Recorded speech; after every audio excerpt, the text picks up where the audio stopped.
My wife nearly got shot over grass height. Not politics, not crime, just grass. Welcome to Meadowbrook, where the HOA president thinks she's Judge Judy with a tape measure. We came here to raise cattle, fix fences, and enjoy the quiet. Instead, we got threats, fines, and a clipboard warrior named Candace, who treats lawn care like Homeland Security. What started as a silly citation turned into the kind of standoff you wouldn't believe if I hadn't lived it. Let's just say you never truly know who your spouse is until a cop shows up in your barn. After 2 tours in Iraq, I'd earned the right to live out my remaining years in peace on land I'd built with my own hands. Meadowbrook Ranch in Alabama wasn't just 20 acres with a handful of cattle. It was my slice of freedom, bought and paid for with blood, sweat, and a military pension. Kelly had embraced the dream too, converting our barn into a small fitness studio where she helped local women stay strong. We weren't bothering anyone. We weren't asking for anything except the simple right to exist on our own property. Life was exactly what I'd fought for overseas. Quiet, predictable, and free from people trying to control every aspect of our existence. That peaceful existence lasted exactly 4 months. We were in the Piggly Wiggly when we met our first real neighbor. I saw her before Kelly did. A woman in a pristine white blazer standing by the produce section, but her attention wasn't on vegetables. She was studying my wife with the kind of focused intensity that made my combat instincts hum. "Excuse me," she said with that particular southern sweetness that usually precedes a knife in the back. "Are you folks the new people out at the old Henderson place?" Kelly straightened with her polite stranger smile. "Yes, ma'am, that's us. I'm Kelly Hayes and this is my husband, Brad." The woman's eyes narrowed slightly as she studied Kelly's face, like she was reading microprint. "Well, I'm Candace Monroe, president of the Meadowbrook Homeowners Association. I do hope y'all are planning to maintain the property standards we've worked so hard to establish here." Something in the way she said property standards set my teeth on edge, but Kelly just nodded politely. "Of course. We're just simple folks looking to live quietly with our cattle." That word, *cattle*, hit Candace like a personal insult. I saw Kelly's shoulders tense as she caught the flash of disgust in Candace's expression, but her face remained calm. She'd learned long ago not to react to provocation, a skill that would prove more valuable than either of us realized. "Cattle," Candace repeated, pulling out her phone and making a note right there in front of us. "How rustic." The way she pronounced rustic made it sound like a communicable disease. She looked back up with a tight smile. "Well, I'm sure we'll be seeing each other very soon. The HOA takes community standards very seriously here at Meadowbrook." As she clicked away in her heels, Kelly turned to me, confusion flickering across her features. "Did that feel personal to you?" I nodded, watching Candace's reflection linger in the store window like a predator sizing up prey. 3 days later, Candace appeared at our gate dressed like she was about to foreclose on Fort Knox. The white blazer had been upgraded to a full power suit, complete with dark sunglasses and a clipboard that could have stopped Small Arms' fire. Standing there with our peaceful cattle grazing behind her, she looked like a corporate attorney who'd taken a wrong turn into rural America. "Mr. and Mrs. Hayes," she announced, "I'm here to conduct the mandatory new resident compliance inspection." Neither of us remembered agreeing to any inspection, but Candace was already marching around our property like she owned every blade of grass. For the next hour, she measured the lawn with a ruler and counted our cattle like each one was a personal insult. When she finished, she presented us with a 3-page list of violations that read like a declaration of war against common sense. "Livestock visible from the road. Grass half an inch too high," she announced, voice dripping with moral superiority. Each item was more ridiculous than the last, but she delivered them with the gravity of a Supreme Court justice reading capital charges. Kelly stepped forward, her posture shifting into something more alert, more focused. "Ma'am, we reviewed the HOA bylaws before purchasing. There's nothing about livestock restrictions for properties over 10 acres. Candace's smile could have frozen hell. "The rules are evolving, dear. Community standards must be maintained. You have 30 days to address these issues or we'll be forced to take further action. As she returned to her spotless white SUV, Kelly didn't move. She was tracking every step with the kind of professional attention I'd seen soldiers use when watching enemy movements. "Brad," she said quietly, "that woman wasn't conducting an inspection. She was building a case." I looked at my wife and saw something I didn't recognize. Not fear. Not anger. It was assessment, calculated, practiced, professional. When Candace drove away, she thought she'd delivered an ultimatum to helpless ranch folks. What she didn't know was that she'd just declared war on someone who'd spent years teaching others how to survive much more dangerous conflicts than HOA politics. That night, Kelly paced the kitchen, reading through HOA documents like a lawyer preparing for trial. I couldn't shake the feeling that our quiet country life was about to get very complicated. The next morning, I discovered what suburban psychological warfare looks like when conducted by someone with too much time and too little sense. Candace had apparently decided our property needed constant supervision. She was everywhere, with the persistence of a government audit and twice the hostility. She showed up at the mailbox every morning as Kelly jogged by, always watching. Then came the public encounters, each one featuring Candace with her clipboard and camera, documenting our existence like we were some experiment. But what caught my attention most? She wasn't watching both of us equally. Every bit of surveillance was focused squarely on Kelly. "Honey," I said one afternoon as we spotted Candace trying to photograph our cattle from behind a stop sign, "I'm starting to think this goes way beyond normal HOA crazy." Kelly lowered the curtain she'd been peeking through. "She's not collecting evidence for property violations, Brad. She's studying me.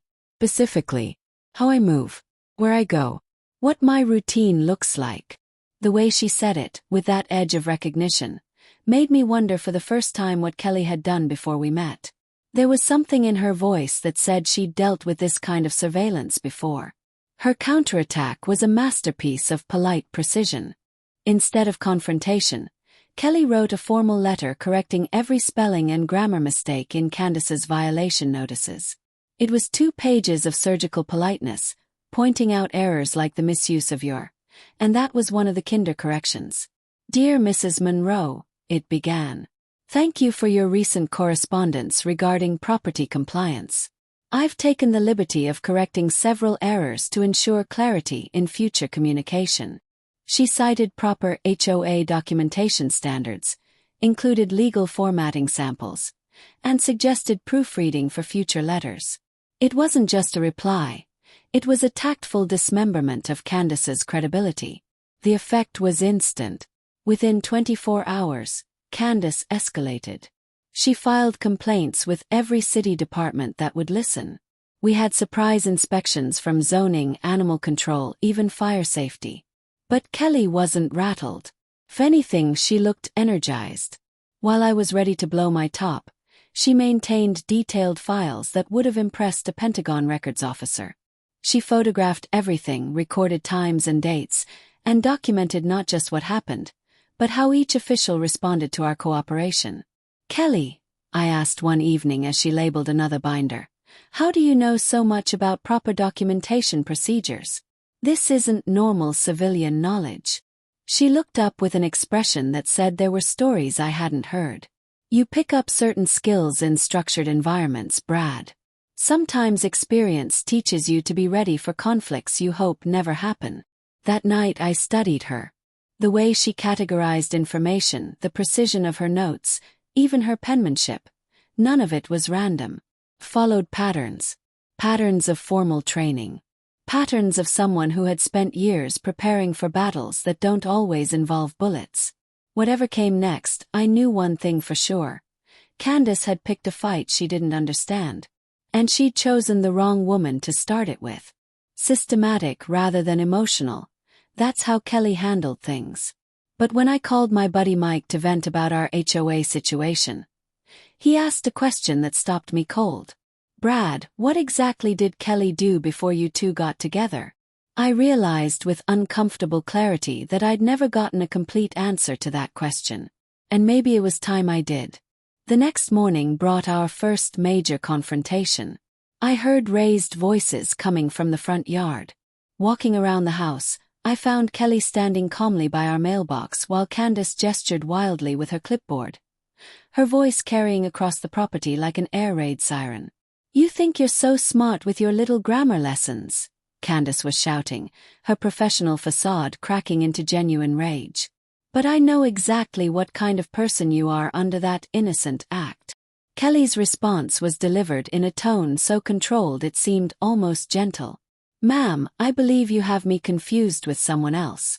But if you'd like to discuss actual property issues, I'm happy to review the HOA bylaws with you." The contrast between Candace's hysteria and Kelly's calm only seemed to inflame the situation further. I watched my wife handle verbal aggression with the kind of competence that suggested this wasn't her first hostile encounter. As Candace stormed back to her SUV, Kelly remained still, her eyes focused on the retreating figure, not with emotion but with purpose. She wasn't just observing a neighbor's tantrum. She was gathering intelligence. The breakthrough came through small-town gossip and old newspaper archives, delivered unwittingly by two women at the feed store who had no idea they were solving a mystery that had been gnawing at me for weeks. "That Monroe woman is obsessed," one of them said, as I pretended to study chicken feed prices. "She's got newspaper clippings and everything. Trying to prove that military girl is dangerous." The mention of newspaper clippings made my blood run cold. It meant Candace's campaign against Kelly wasn't based on general HOA insanity. It was specific. "My cousin works at City Hall," the second woman added. "She said Candace has been going through old records. Something about a training accident from 5 years ago." A training accident. Those words hit me like a physical blow. Suddenly, pieces of a puzzle I hadn't known existed began to fall into place. When I got home, I found Kelly at the kitchen table, surrounded by her usual documentation. But something was different. She wasn't filing HOA complaints or organizing timelines. She was staring at an old newspaper article with an expression I'd never seen before. Not fear exactly, but a kind of heavy recognition, like the weight of old decisions had just landed in her lap again. "Kelly," I said, setting down the feed bags with hands that weren't quite steady. "You okay?" She looked up at me with eyes that held answers to questions I'd been afraid to ask. "Brad, I think I know why Candace hates me. I need to show you something that happened 5 years ago." She turned the newspaper around so I could read the headline. "Local woman injured in military training exercise." The article was brief. Just a few paragraphs about a young woman named Rachel Monroe who had been hurt during a Navy training program. The injury had ended her military career before it ever really started. And at the bottom, almost as an afterthought, was the line that made everything click into place. Instructor K. Hayes declined to comment on the specific incident. I looked from the article to my wife and back again, the realization crashing into me like cold water. "Hayes. Kelly Hayes. This was you." She nodded slowly, her voice steady but carrying the weight of a decision that had haunted her for years. "Rachel broke safety protocol during a night water drill. Nearly got someone killed. I failed her from the program. It cost her career, but it saved lives." The way she said it, without self-pity or justification, told me everything I needed to know about the kind of person my wife really was. She had made an impossible choice between one woman's dream and many people's lives. And she had chosen safety, knowing it would make her a permanent enemy. Her voice was calm but low, as if the memory still rang in her bones. Her sister, Candace, never forgave me. She blamed me for ending Rachel's military dream. Kelly's fingers traced the edge of the article, her expression distant. The review cleared me. The Navy stood by the decision. But that didn't matter to the family. It struck me then just how much she'd carried in silence. She hadn't just been living with the memory of a difficult command decision. She had been living with the consequences of being right in a situation where being right came at a heavy personal cost. Suddenly, everything about the last few weeks made perfect sense. This wasn't about livestock or lawn height. It wasn't about bylaws or grass. This was a personal vendetta, carefully executed revenge for a wound that never healed. So when Candace moved here and recognized you, I began. She saw the woman who ended her sister's military career, Kelly finished. And she's been planning payback ever since. I thought about all the times Kelly had seemed to carry some invisible burden. Now I realized she'd been living with the knowledge that doing the right thing had made her a target. That by choosing safety over sympathy, she had made enemies who would never forgive her. Before I could ask anything else, we heard the sound of gravel crunching in the driveway. Through the front window, we saw Candace's white SUV pulling in. But this time she wasn't alone. 2 other official-looking vehicles followed behind. My stomach dropped. She knows, Kelly said, already moving to the window, her movements deliberate and calm. The question now is how far she's willing to push this. As we watched Candace approach our door with what appeared to be a small army of municipal officials, I realized something I hadn't fully understood before. My wife had spent years teaching others how to survive impossible situations. Now, she was about to survive one of her own. Not with weapons or combat, but with discipline, calm, and truth. And whatever came through our door that morning, it wasn't just coming for Kelly Hayes, military instructor. It was coming for the woman who made the right call, and had been paying for it ever since. Military service was about to become another kind of battlefield entirely. The inspection that followed was bureaucratic warfare, conducted with the precision of a military campaign and the spite of a personal vendetta. For 3 hours, Candace's team of officials crawled over our property like they were investigating a federal crime scene. Violations seemed to materialize from thin air. Our barn blocked visibility. Cows congregated too close to the fence.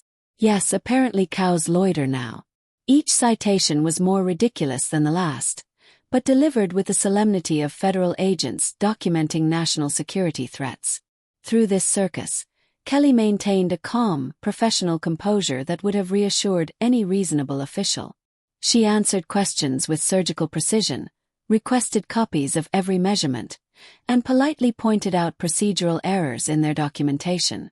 But instead of being impressed by her cooperation, I noticed something strange. The officials looked increasingly uncomfortable. Kelly knew too much. She asked about jurisdiction, challenged vague ordinances, and cited case law on property rights. She moved through their checklist like she'd written the damn thing.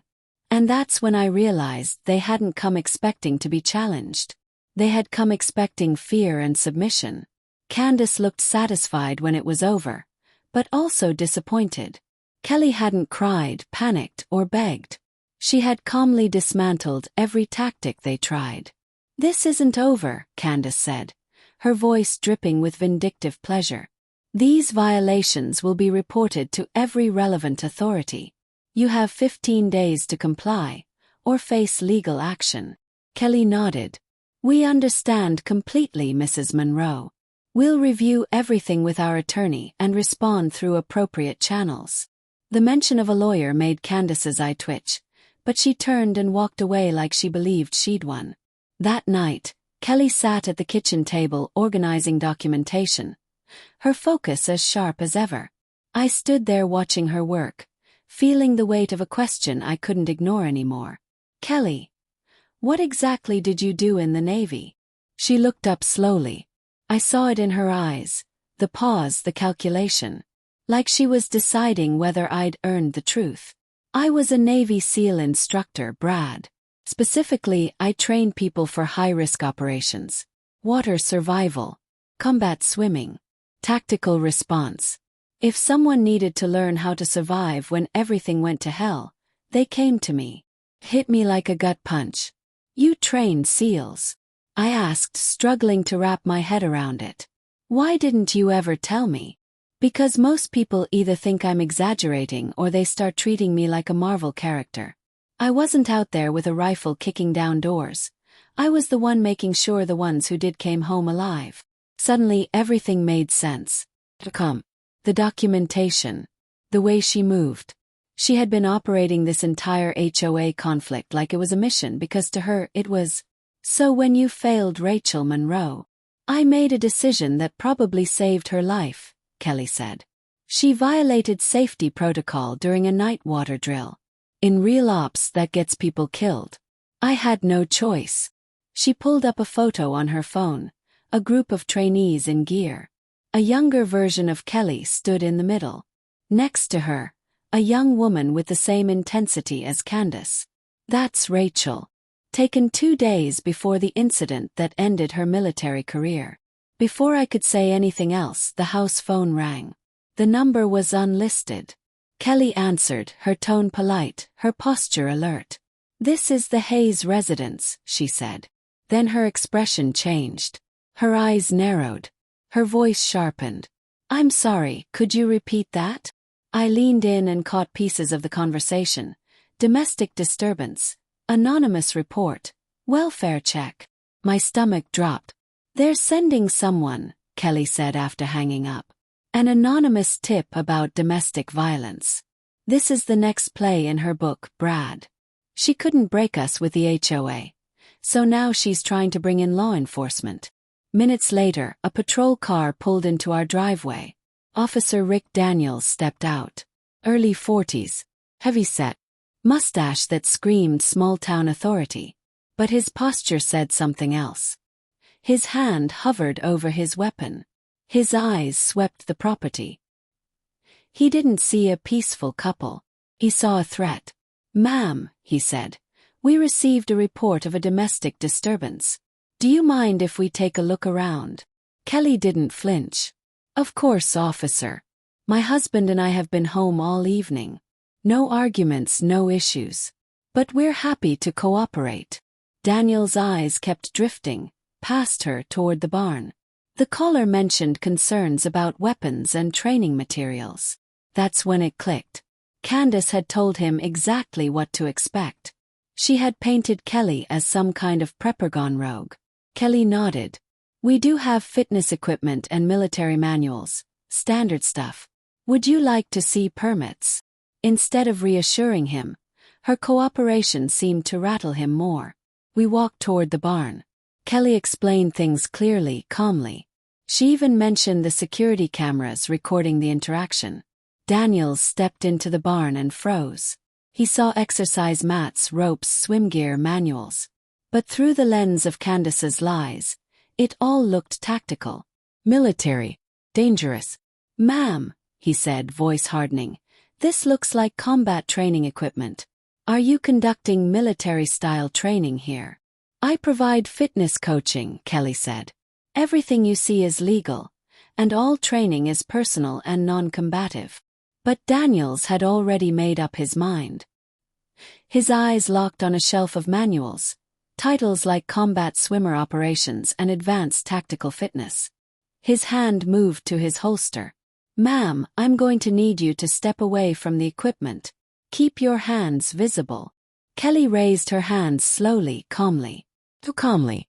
Daniels interpreted that composure not as professionalism, but as a threat. In that moment, I saw how fast things were about to unravel.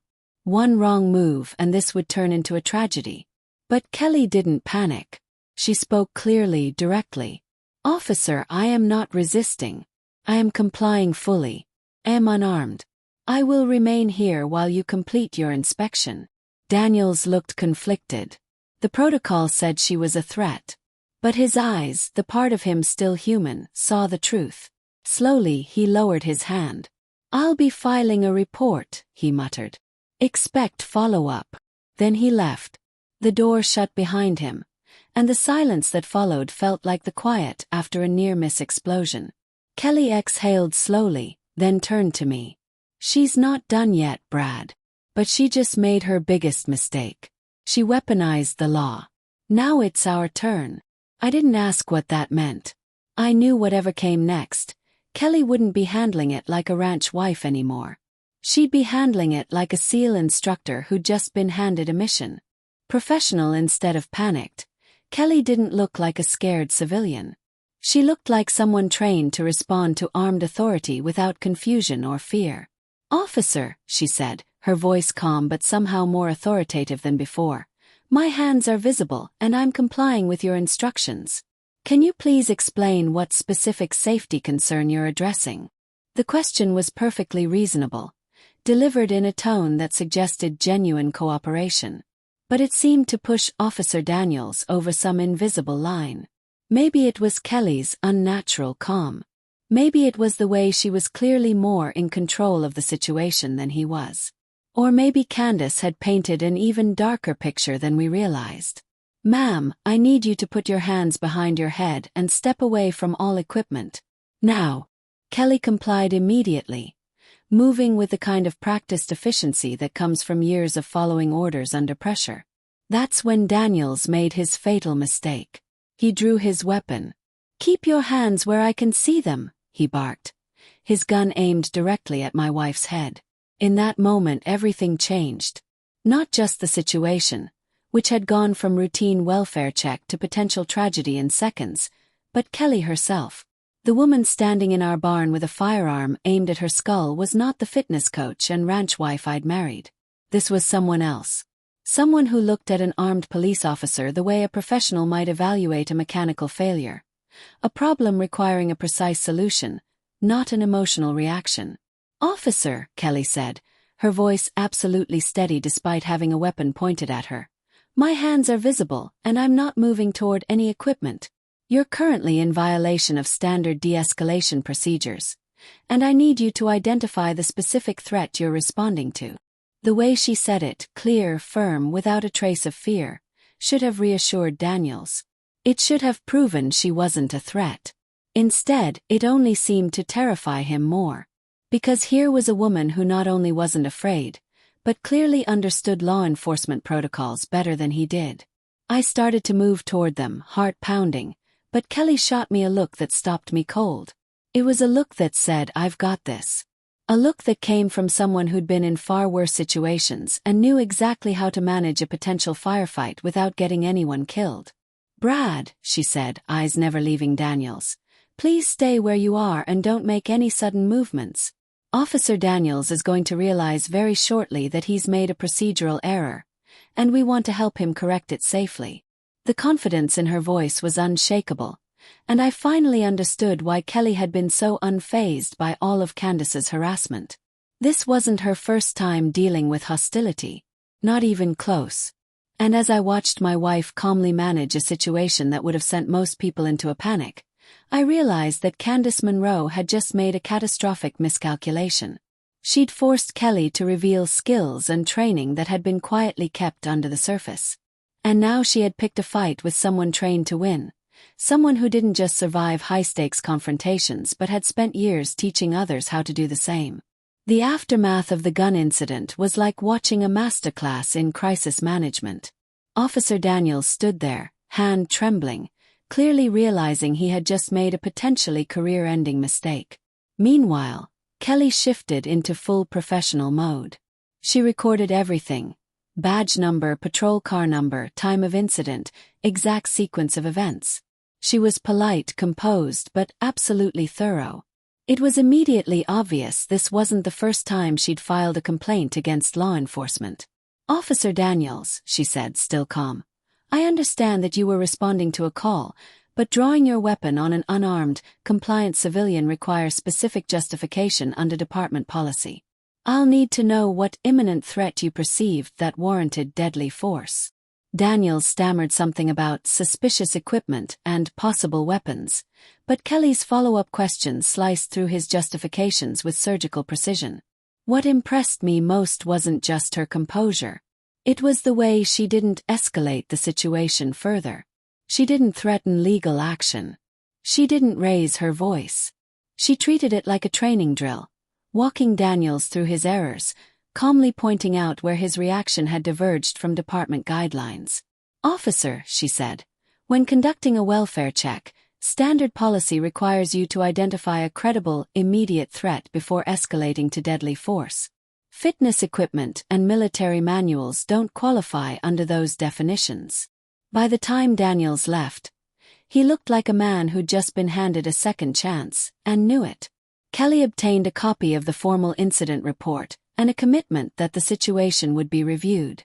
As the patrol car disappeared down the driveway, I turned to her, a dozen questions flooding my brain. "Kelly, Where did you learn to handle cops like that? She was quiet for a moment, stacking the paperwork from that day with her usual methodical precision. Then she looked up at me with an expression that was part apology, part relief. Brad, there's something I haven't told you about my Navy service. She took a breath. I wasn't just a fitness instructor who happened to work with military personnel. I was a Navy SEAL tactical trainer for 8 years. I prepared special operations teams for missions where everything had to go exactly right or people died. Her words hit like a wave. A Navy SEAL tactical trainer. That explained everything. The tactical thinking. The control. Quiet strength. You trained Navy SEALs? I asked, still stunned. Kelly gave a small, wry smile. Most people hear that and think I'm exaggerating or that I must be some kind of action movie superhero. The truth is more complicated. I wasn't in combat. I trained the people who were. I taught them how to survive, how to assess threats, how to stay calm when everything around them was on fire. I just nodded because there was nothing else to say. Everything suddenly made sense. The way she had dissected HOA bylaws like a field manual, handled harassment like a mission, and faced a drawn weapon without flinching. And now I knew the full truth. The woman I'd married had spent her life preparing others for war, and she was more than ready to win the one Candace Monroe had just brought to our doorstep. Including Rachel Monroe? I asked, and Kelly nodded. Rachel was in one of my advanced water survival courses, she said. She was talented but reckless. During a night exercise, she broke safety protocols that could have killed her training partner. When someone proves they can't follow life or death rules, they don't get to continue in special operations training. Kelly pulled out her phone and showed me a photo I'd never seen before. A group shot of military personnel in training gear, including a younger Kelly in instructor uniform and a young woman who looked exactly like a 20-something version of Candace. That's Rachel, she said, pointing to the young woman. That was taken 2 days before the incident that ended her military career. Looking at the photo, I could see both the family resemblance and the determined expression Rachel shared with her sister. So when Candace recognized you, I said slowly, she saw the woman who destroyed her sister's dreams. Kelly finished the thought. And she's been planning revenge ever since. She put her phone away and turned to face me fully. Brad, there's something else you need to know. My call sign during those years was Ghost. Not because I was sneaky, but because I had a reputation for making problems disappear. Quietly, efficiently. The way she said it sent a chill down my spine. Not because I was afraid of my wife, but because I suddenly understood that Candace Monroe had picked a fight with someone who was professionally trained to win. So what happens now? Yes. Kelly's smile was small but absolutely confident. Now Candace has escalated this from harassment to involving law enforcement under false pretenses. She's also caused a police officer to commit misconduct that could end his career. That changes the rules of engagement completely. Over the next 3 days, I watched Kelly transform our dining room into what looked like a military command center.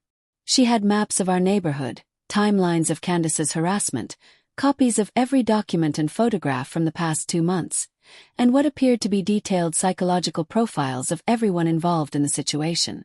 Kelly, I said, studying the wall of evidence she'd assembled, this looks like you're planning an invasion. She looked up from her laptop, where she was typing something that looked a lot like an official report. Not an invasion, honey. A systematic resolution of the conflict using appropriate tactical responses. She gestured to the wall. Candace has been conducting a harassment campaign using bureaucratic weapons, city inspections, false police reports. She's escalated to involving law enforcement under false pretenses, which is a felony in this state. Now I respond using appropriate force. Appropriate force. Echoed. Kelly's smile turned predatory. Documentation, legal action, and public exposure of her harassment pattern. Candace thinks she's been fighting a helpless ranch wife. It's time for her to meet the ghost. She turned her laptop screen toward me, revealing a comprehensive report detailing every interaction we'd had with Candace, complete with photos, witness statements, and legal analysis. This goes to the county sheriff's department, the state attorney's office, and the HOA board, simultaneously. By tomorrow morning, everyone will know exactly what Candace Monroe has been doing and why. As I read through Kelly's report, I realized that my wife had been preparing for this moment since our first encounter with Candace. Every document, every photograph, every carefully recorded interaction had been building toward this comprehensive case that would be impossible for anyone to ignore or dismiss. Candace had spent months trying to build a case against us, but Kelly had been building a better case against her the entire time. And judging by the evidence assembled on our dining room wall, our HOA president was about to discover she'd been outgunned from the very beginning. The next morning brought the kind of poetic justice you only see in movies. Kelly's report hit every relevant authority at once: the sheriff's department, state attorney, HOA board, and city council, in what felt like a coordinated military strike. Within 2 hours, our phone was ringing with calls from officials who suddenly wanted to hear our side of the story. The timing couldn't have been better. That same morning, Candace made her final desperate play. She filed for an emergency restraining order against both Kelly and me, claiming we'd been stalking and threatening her. The irony was rich. Here was a woman who'd spent months conducting surveillance on our property, filing false reports, and manipulating law enforcement, now claiming she was the one being harassed. The hearing was set for 2 p.m. that day, giving Kelly 4 hours to prepare. I offered to help, but she just smiled. "Honey, I've been preparing for this moment since the day Candace showed up at our gate." She spent the morning organizing her evidence into a professional briefing package. Photographs, timelines, legal documentation, and charts that would have impressed a Pentagon analyst.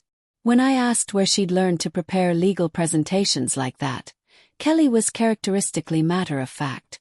When you're responsible for training people for life-or-death missions, you learn to document everything. In special operations, if you can't prove what happened, people die. The courtroom scene was everything I'd hoped for in terms of dramatic justice.